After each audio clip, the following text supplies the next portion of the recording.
I'm now going to record Daf Tzadik Zayin. I'm starting from Daf Tzadik Vav Amid Beis, near the bottom, Tana Rabbanan. Tana Rabbanan, the Rabbanan taught in the Braisa that the Mekaishish Zet Slavchad was Slavchad, V'cheinu Aimer, there's a pasuk that says, Vayu V'nei Yisrael Bamidbar, the word says Bamidbar, Vayimtzu Ish, they found a man being Mekaishish. Ulalanu Aimer, the B'nai Slavchad said, Ovinu Meis Bamidbar, so they used the word Bamidbar. Malahalon, just like when the B'nai Slavchad are talking about Bamidbar, it's talking about Slavchad. Afkanir also, by the Mekaishish, where it says the word Bamidbar, it was Slavchad. Divrei Rabbi Akiva. Amalei Rabbi Yehuda ben Beseir said to Akiva, ben kach, whether you're right or you're wrong, ato osid liten es hadin, you're going to be judged for what you said. Im kidvarecha, if it's true that the Mekaishish was Slavchad, well, HaTorah kisatu, if the Torah decided to hide it, Ata Megala, so why are you revealing it? It's Lashon Hara. Vim lav, and if you're wrong, that Slavchad was not the Mekaishish, Ata Moitzi Laz, Tzadik, so you're defaming an innocent man. The Gemara asks, Ela Hagamar Gzer Shava, Rabbi Akiva had Gzer Shava, Bamidbar, is Gzer Shava Legamar. Rabbi Yehuda, according to some Shot, Rabbi Yehuda never learned that Gzer Shava.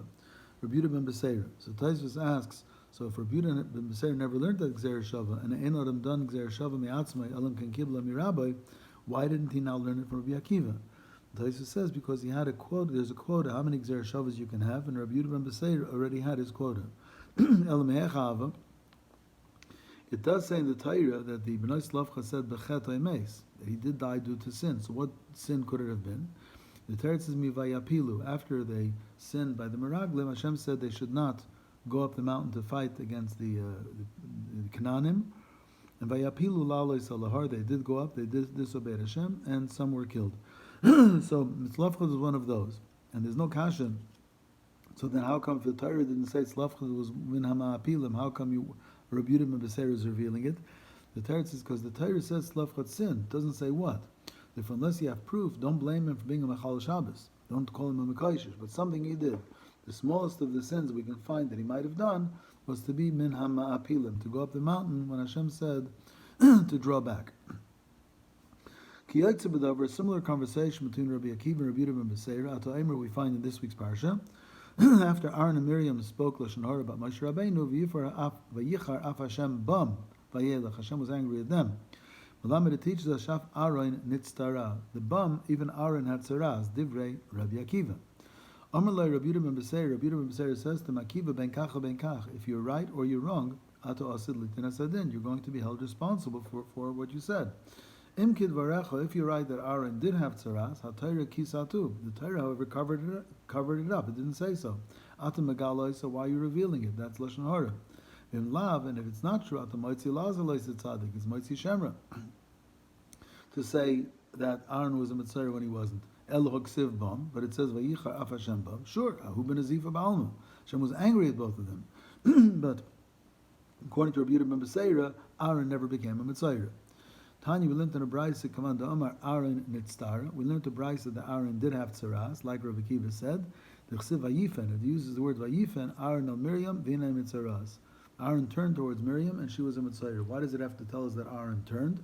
Tana, the Braisa explains, Shepana Mitzarato. He turned from his tzaras left, and now he turned to deal with Miriam. So according to the Braisa, Aaron actually also became a Mitzvah. Amar Shlokish, since Rabbi Yehuda ben Beseir said that Rabbi Akiva was chayshid people, maybe they were innocent. So Amar Shlokish, a chayshid b'ksherim loike begufa. Somebody suspects an innocent person gets punished in his body. The Chsiv by Rabbeinu said, "V'hein lo yaminu li." The Bnei Yisrael won't believe me that Hashem sent me to take them out of Mitzrayim. B'gal yakam ekudesh avrichu d'mehemni Yisrael. Kadosh Baruch Hu knows the Jews will believe. Amar lo, so Kadosh Baruch Hu told him, "Hein maminim b'nei maminim." They are maminim, the sons of a mamin. Va'ata ein soif chol hamin. You're in the end not going to be mamin. Hey maminim, they're maminim because the chsiv is written vayamei ra'am. You see, when Moshe Rabbeinu came to them, they believed. Bnei maminim, they're descendants of a mamin. It says of Avram Avinu v'hem and Bashem. Avram Avinu had amuna. But ata ein soif chol hamin, you will fail in your amuna. Shenemar, it says yan lo hamantem bi. Moshe and Aaron were told you didn't have enough amuna when you hit the rock. And we might the law. How do you know Moshe was not punished for being chayshid b'ksherim? It's written, Vayomer Hashem lo oid, hava na yodcha b'cheikecha. Hashem said to him, put your hand in your bosom, and it came out mitzaras. Why did he get tzaras? Because he was chayshid in the Bnei Yisrael who were ksherim. Amar Rava v'itema Rabbi Yossi Reb Chanina midot hayvim and maheres lava midas peronius. Good things on a person come faster than bad things. Dilu b'midas peronis ksiv, regarding the tzaras that Moshe got, it says, Vayotzia, then v'hina yodem tzaras kasholig. When he took his hand out, then it turned tzaras. Dilu b'midat taiva, on the good side, when it went away, it says, Vayotzia michekoi v'hine shava kivsori. When he took his hand out from his bosom, he discovered that it had turned into regular flesh. Mechekahu deshava kivsori. When it was in his bosom, it already turned into regular and healthy skin. So you see that Peronius only comes after he took his hand out, but the refuah came even before he removed his hand. And finally, Moshe and Aaron, Vayivla Mata Aaron es Mataisam, the stick of Aaron swallowed the stick of the Chartumim, Amar Rebbe Elazar Neis B'Toichanes. First of all, that his swallowed theirs, and the second ace is that his swallowed theirs, even after everything turned back to sticks. We learned in the Mishnah that if you throw something from a Rishus HaYachid to Rishus HaYachid through the Rishus HaRabim, Rabbi Kiva says you're chayiv, and the Chachamim say you're poter. Boy Rabba wanted to know. Lamata mi'asora pligi, are Rabbi Kiva and the Rabbanan arguing lower than 10 tefachim? Ubaha pligi, and their argument is the marsavar minan kluta kamishoncha. Rabbi Kiva holds an object flying through the air as if it stopped. So therefore you're chayiv for being maitzim rishus yachal rishus rabim. Umarsavar, where the Rabbanan hold loyam minan kluta kamishoncha, we don't hold that a flying object as if it stopped. So it had akira b'shus hayachid and hanocha b'shus hayachid and had nothing to do with the rishus harabim, and you're poter. Avalumala mi'asara, but if it flew in the air higher than 10 tefachim of the rishus harabim, divrei akol poter, everyone would agree, even Rabbi Kiva would agree that you're poter, because lo yalfina zarek mi'moishit. We're not going to learn throwing from passing, because we learned that in Moishit, when they passed the boards from one wagon to the other, they were being Moishit rishus hayachid rishus hayachid derech rishus harabim b'malam mi'asara. But everyone will hold that's only Moshe when you pass it. But they certainly didn't throw those boards. First of all, they're too heavy to throw. Also, you'll damage them. And third, because they're kaidish. Oidilma perhaps l'malam yasara pligi. Maybe the machlekes or Kiva, the Rabbanan, is even if you throw something rishus hayachid l'rishus hayachid and it passes l'malam yasara of the rishus harabim. Because the b'ha pligi, the machlekes is mar savar Rabbi Kiva is yalfina zarek mimoishid. Just like when you're Moishit Mershus HaYachid L'Rishus Yachid Derech Rishus Harabim, you're Chayiv for Zarek as well. Umar Sover, whereas the Chacham Le'alfin Zarek Mi Moishit, you're Chayiv Moishit from a wagon to a wagon, Mershus Yachid L'Rishus Yachid Derech Rishus Harabim, but not for Zarek. But L'matam Yasara, if it's lower than 10 Tvachim, Divrei Akol Chayiv, everyone would agree that you're Chayiv, even the Rabbanan. My time and why? Because maybe the Rabbanan would agree with Kluta Kima Shehun Chadamya, that flying through the air lower than 10 Tvachim is as if it stopped in the Rishus Harabim. Amr of Yosef, so Rav Yosef says, Hamilsa iboyle Rav Chizda. Rav Chizda once had this as a shaila. Upashta nilei Rav Amnuna miha. Rav Amnuna solved it from a brisa. The brisa says, Mershus hayachid l'shus hayachid. If you throw, an object passes, I'm being vague, from Rishus hayachid l'shus hayachid v'over b'rishus harabim atzma, and it passes through the Rishus harabim, Rabbi Kiva's mechayev v'chachamim paitrim. Here it says Rishus harabim atzma. Midakamar b'rishus harabim atzma. Since we use the word atzma pshita, so it's obvious that this brayso is talking lamatam yasara pligi, less than 10 tefachim high. Then it's b'rishus harabim atzma. Ubemai, what's the case? Ilema b'mavir, if it's somebody who's carrying the object from rishus hayachid to rishus hayachid through the rishus harabim. So if it's lamatam yasara the mechayiv, are you only chayiv when it's lamatam yasara? Lamalam yasara lam yichayiv.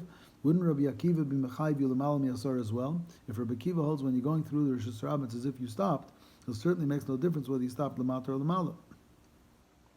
Omer Rabbi Elazar, because Rabbi Elazar says Hamoitzi Masui lamalam yasara. If you're carrying mershus l'rshus, lamalam yasara you're chayiv. Shekei masa b'nei kahas, because the b'nei kahas carried stuff lamalam yasara. Remember, we learned that not long ago.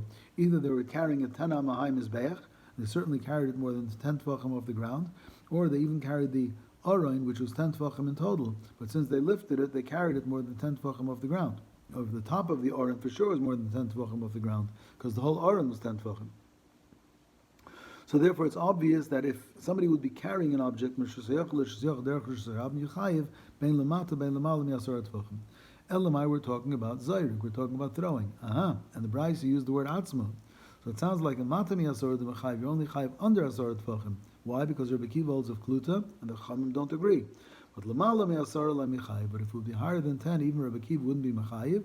So Shema, I hear me not from this brayso, bekluta kemishuncha damya pligi. They're arguing whether kluta kemishuncha or Rabbi Akiva holds under 10 tefachim is kluta, and the Chachamim disagree. But lamala me'asara, everyone holds lo yalfina zarek b'moishit, and you'd be potter. Shema, me know it's proven. However, upliga, what Rav Amnuna said, disagrees with Rabbi Elazar. Dom Rabbi Elazar mechayiv hay Rabbi Akiva afilu lamala me'asara. Rabbi Akiva is mechayiv lamata me'asara because he holds of kluta, and he's mechayiv even lamala me'asara because he holds yalfina, and we learn zarek mimoishit. So v'hai diktani rishus harabim atzma. So why did the Brayso use the word atzma, which is lamata me'asara? Lo'diacha koichan derabanan, to show you how mekel derabanan are. First of all, they don't hold yalfina zarek mimoishit for lamala me'asara, and even lamata me'asara they disagree with kluta as well. So they hold your potter in both areas. However, upliga the Rav Chilkiya bar Tuvi, what Rav Elazar said, argues on Rav Chilkiya bar Tuvi. Domer Rav Chilkiya bar Tuvi, toich shloisha divra kol chayiv. If something goes Rishus HaYochel or Rishus HaYochel through the Rishus HaRabim, but less than 3 tefachim off the ground, everybody holds that you're chayiv. Why? Because lavud makes it considered as if it landed Rishus HaRabim. If it's l'malam yasara, divra kol potter. L'malam yasara, everybody holds potter. So evidently, this Rav Chilkiya bar Tuvi holds like Rav Amnuna, that l'malam yasara, everyone agrees we don't learn zarek mimaishit. It's only mishloisha arasar from 3 tefachim high until 10 tefachim high. Bana l'machlaikis Rabbi Akiva Rabbana, that's the machlaikis, where Rabbi Akiva holds of kluta, and he holds your chayiv, and the Rabbanan hold your potter. So Rav Chilkiya bar Tuvi and Rav Amnuna held that the machlaikis is dafke basara, and l'mala lo yalfina zarek mimaishit, whereas Rabbi Elazar held that afilu l'mala, Rabbi Akiva held yalfina zarek mimaishit. Tanya, we learned in a brayso and Nami also hachi like Rav Chilkiya bar Tuvi. B'toich shloisha divrei kol chayiv. If it flies through the Rishus HaRabim less than 3 tefachim from the ground, it's considered as if it landed Rishus HaRabim. L'malam yasara einay ela mishum shavus. If it goes l'malam yasara from Rishus HaYochel to Rishus HaYochel, but Rishus HaYochel A belongs to one person, Rishus HaYochel B belongs to another person, then you're chayiv mid'Rabbanan because you didn't make an erev chatzeres between the 2 Rishus HaYochels. If both Rishuyas belong to the same person, then it's mutar lekatchila. Because Rishus HaYochel, Rishus HaYochel, l'malam yasara, everybody holds his potter. Lo yalfina zarek mimoishit. Mishloisha varasara, from 3 to 10, the Rabbi Akiva is mechayiv because he holds of kluta, the Chachamim paitrim because they disagree with kluta. Amar Mar, we just said a small piece. If both Rishus HaYochel belong to the same person, even if it goes across the Rishus HaRabim, it's mutar lekatchila to throw from one of your Rishuyas to the other across the Rishus HaRabim. You don't need an erev chatzeres if both Rishuyas are yours. Lema, shall we say, Tavit Yufta de Rav, is this a contradiction to something that Rav once said? Because the Itmer Shnei Batim Shnei Tzidar Rishus HaRabim, if there's 2 houses on 2 sides of Rishus HaRabim, Rabba bar Rav Huna Amar Rav, also lizrik mizel lezeh. Even if both belong to the same person, Rav says you're not allowed to throw from one to the other. Shmuel Amar Mutar lizrik mizel lezeh, and Shmuel says you are allowed to. So Rav says you're not allowed to throw from one Rishus HaYochel to the other across the Rishus HaRabim, even if both belong to you.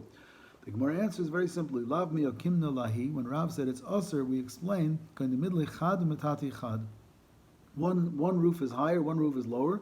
The zimnin denaf of asi latuya. So when you try to throw from one building to the other and they're uneven heights, you might miss and it'll fall into the Rishus HaRabim. You're not going to be chayiv for throwing.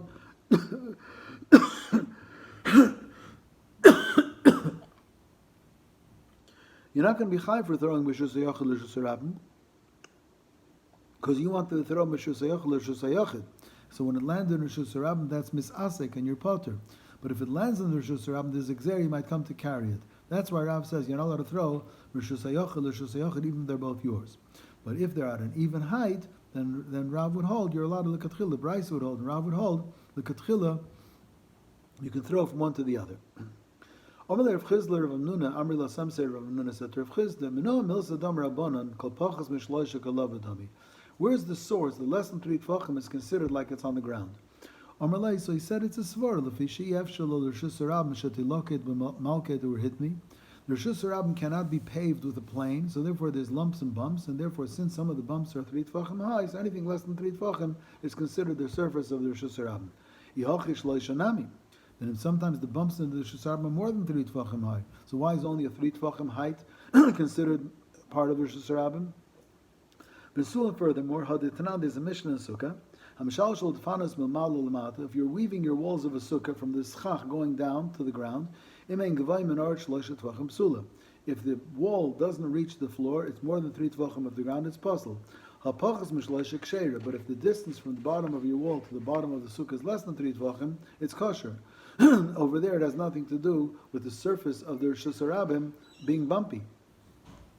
The Gemara answers, the reason why if the space is more than 3 tvachim high is because goats can run under it, and a wall the goats can run under is not considered a wall. But if it's less than 3 tvachim, it doesn't have to be considered mechuber because of lavud. But as long as creatures can't run under it, it's considered a wall. That makes sense why we say if the space between the bottom of the wall to the floor is less than 3 tvachim, it's a good wall because creatures can't run under it.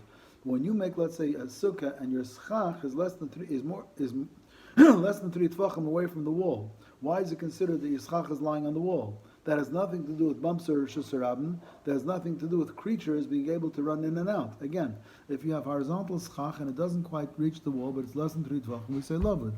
Or rather, kol pachas mishloisha ki lavud dami is a halachas gemirila. The halacha that anything that's less than 3 tvachim is considered attached is a halacha l'moisha misinai. Tana Rabbana, the Rabbana taught in the Braisa, if you throw something reshus harabim, reshus harabim, or reshus hayachid b'emtza, from the street to the street through Rishus HaYachid, Rebbe is Mechayev for Hachnasa and Aitzah. You threw it into the house and it flew out of the house. It's considered as if it stopped in the house. V'chacham Paitrim, and the Chacham Pater. This is Rebbe, this is not Rebbe Kiva. Rav Shmuel Damri Tarvayu Lechiv Rebbe Ela Rishus HaYachid Mikura. That's only if the Rishus HaYachid has a ceiling. Damrinam Beisa Kamandamal Yadamya. So that covered Rishus HaYachid as if it's full. Interesting, Rashi says it's Chayshech Mole Havla, full of pressure. Rashi in the first parak says it's as if it's full of chafetzim. Anyway, it's considered as if it stopped there. But if it's a backyard, which is a Rishus HaYachid, more than dalit al dalit, with mechitzas more than asara, Rebbe would not hold that you're chayiv for having stopped in a Rishus HaYachid. Rebbe doesn't hold of that. Okay, I'm going to record this part first and then part 2 after.